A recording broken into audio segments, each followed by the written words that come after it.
يا عمي ليش عم تحكوا عليهم؟ والله ما طال والله لو قوصوا على جبهة من إسرائيل غير حرب جبهة من إسرائيل لو قوصوا عليها الطلقات كله غير حرب إسرائيل. خلاص ضب مسدسك ورا ظهرك ضبه لا تهيج الناس. انت امن انت امن انت ورا انت عميل يا زلمه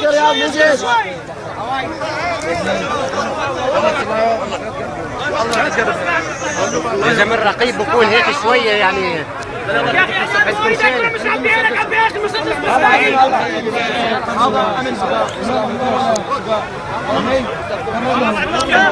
يا اخي مواجهه جيش. يا شباب هذا اللي قاضي المسدس مو كفو يقضبوا بالحرب تلاقيه قاعد يرضع من بز امه. يا اخي ما فهمني يعني لا هذا العميل اللي كان قاضي المسدس هون من بيناتهم.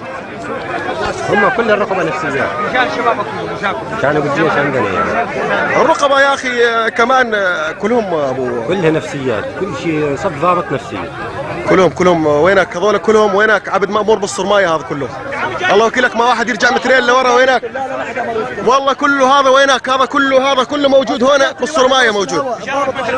الله وكيلك ما يرجع واحد منهم مترين لورا لا يظلوا 10 سنين بتدمر.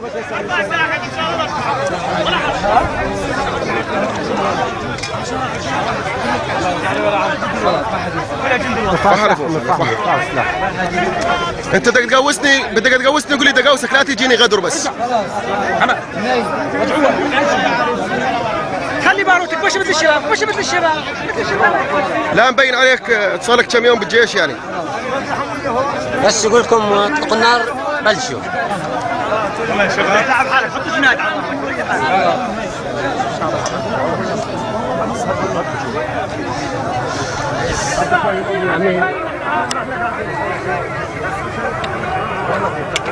احنا ما نعطيك بالمشان والله مبسوطين خدمتكم وكم هيئات الله العظيم من الذل.